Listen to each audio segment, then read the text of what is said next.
We're pushing chefs to the limit with ingredients in a combination they've probably never seen before. Professional chefs are put to the test by you. Will today's chef rock it? Or will he be rattled? You know what? I can't do this. This is Rattle Your Chef. This is Franschhoek, founded in 1688 by French Huguenots, makes it one of the oldest towns in South Africa. Nestled between glorious towering mountains right in the heart of the beautiful Cape Winelands. Many consider it the food and wine capital of South Africa. Today, Chef Chris Erasmus, executive chef and the owner of the Foliage restaurant, is being put to the test by you. Now the question is, can he rock it or will he be rattled? Let's find out.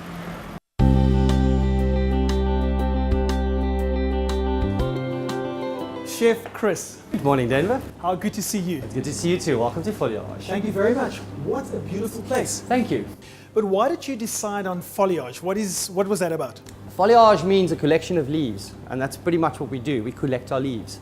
It's all about nature, what it has to offer now. We do something called terroir pairing, terroir cooking, where we cook from the land in and around Franschhoek. So the wild herbs we use, it's picked either from somebody's sidewalk, from a river, from a forest, from a field. Like those there? Like those over there. We've got some dandelions, some wood sorrel, some cirrudella, there's some honeybush, some water lilies, which is, some of them you don't find anywhere else in the world. Can you find them? And they're on our doorstep. So people come back maybe sometimes twice or 3 times a week because the menu keeps changing. You've been a chef for a very long time. A few years, if you can see the highlights. Yes, I can see the grey.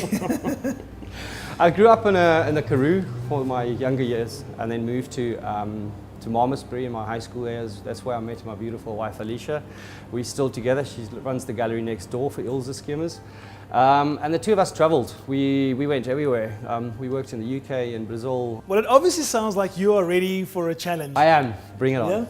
Okay, let me explain to you how it's going to work. So one of our viewers put together 5 ingredients with the sole purpose to rattle you here in your own kitchen. Sounds like every night in the restaurant. As if it's possible even. And what they've done is that they've asked you to cook a main meal with those 5 ingredients. Are you ready for this challenge? Let's rock this. All right. All right, stay tuned. After the break, we'll find out what these 5 ingredients are.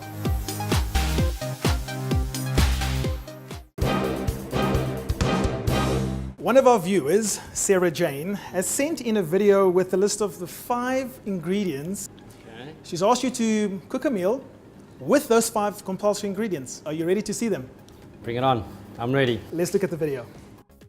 Hi, my name is Sarah Jane, and I would like Chef to make something with chicken, tomatoes, beetroot, knickknacks, and jelly babies. I'm looking forward to seeing what you can do with those, Chef. I hope you can rock them. Can you rock them? Very interesting. I'm going to have to. We'll have to make it work. The jelly babies is a very interesting twist into it. The knickknacks I can work. Now I'm going to give you a little get out of jail card. You're allowed to use any 2 ingredients in your kitchen to add to the dish.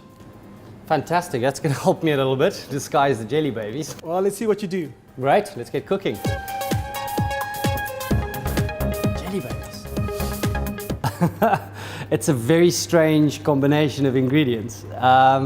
Jelly babies and knickknacks. I mean, that's movie food. To add it to a chicken dish. Well, let's see. Right, I'm going to start with the beetroots first. I'm separating the beetroots. I'm keeping the big ones one side and the smaller ones one side. So now doing with these, we put them in foil, drizzle them with olive oil, a little bit of Maldon salt, and then I close the foil up really tightly like an envelope so it steams inside and its own sort of vapor that comes off. Big ones, drizzle a little bit of olive oil over. What I'm doing with these, I'm going to put them in the oven at 240 degrees Celsius. Every 10 minutes, I will turn them.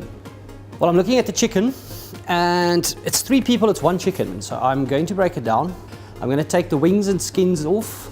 I'm using that to make stock. And then the legs I'm going to debone. I'm going to roast the breast on the bone. It's called crown roast. It makes the meat just so much more succulent and tender. It keeps all the juices in. Where's my wine? Actually, you know what?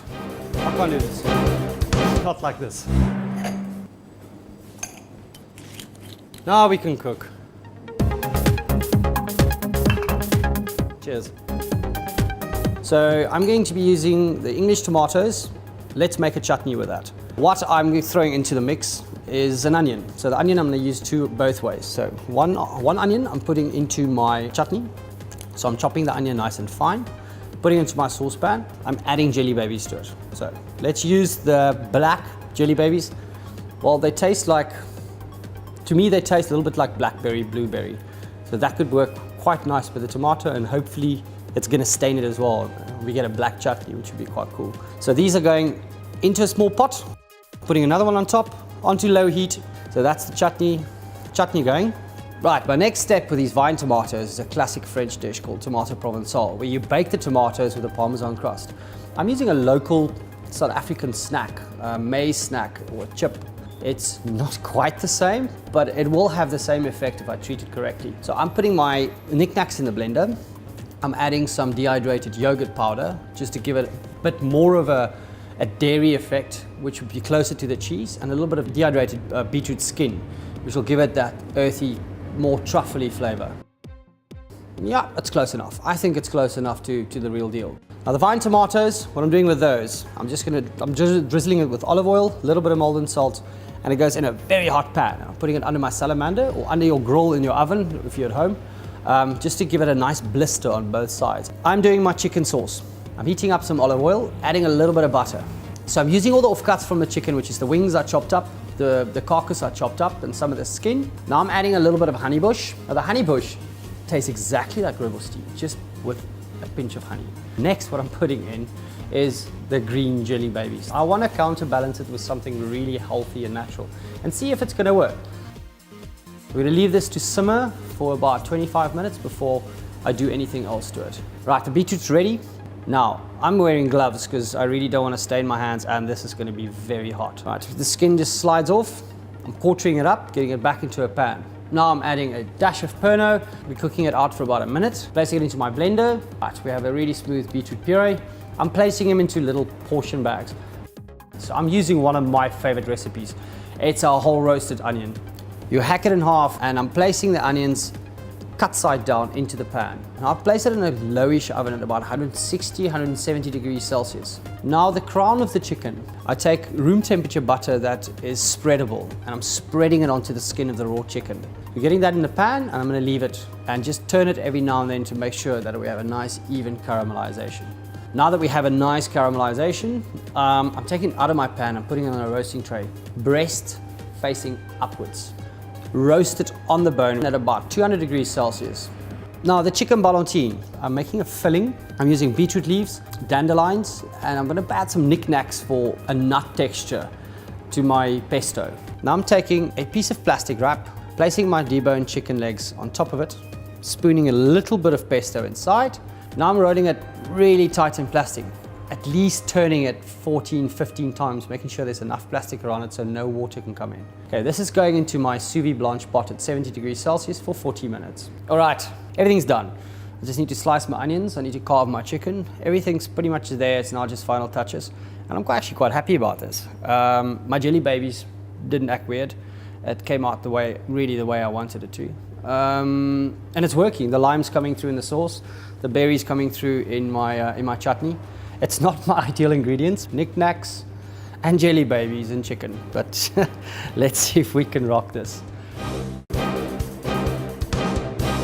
One of our viewers challenged Franschhoek executive chef and owner of the Foliage restaurant to cook a meal with a combination of some crazy ingredients. And I would like Chef to make something with chicken, tomatoes, beetroot, knickknacks, and jelly babies.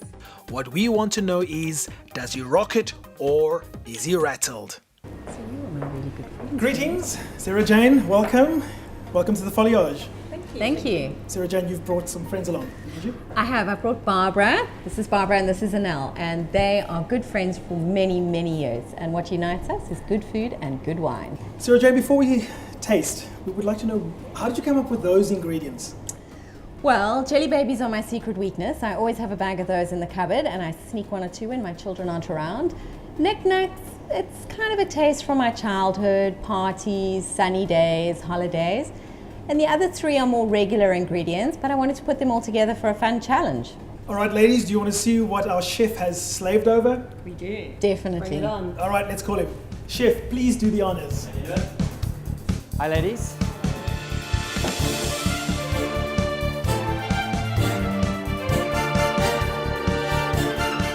All right, your chicken. Thank you for the extremely weird range of ingredients. Jelly babies, thank you for that. Okay, what I've done is I've deboned the chicken, roasted the breasts on the crown, used all the bones to make a stock. I infused it with wild honeybush and the green jelly babies, which gives it a lime flavor. The bigger tomatoes, I made a chutney with the black jelly babies, so it's got a berry flavor. And I made a warm salad. It's in a whole roasted onion. I used some of the beetroot to make a puree, and the rest of the beetroot I charcoal roasted. Oh, and the crumbs over the, which are very classical French dish, tomato provençal, we use parmesan crumbs. I used knickknacks. Enjoy it. When I saw Sarah Jane's list of arbitrary ingredients, I really wondered what he was going to do and was totally impressed with the meal he produced. That's good. Who chooses knickknacks as an ingredient? I don't even know why Sarah Jane and I are friends, but you know what?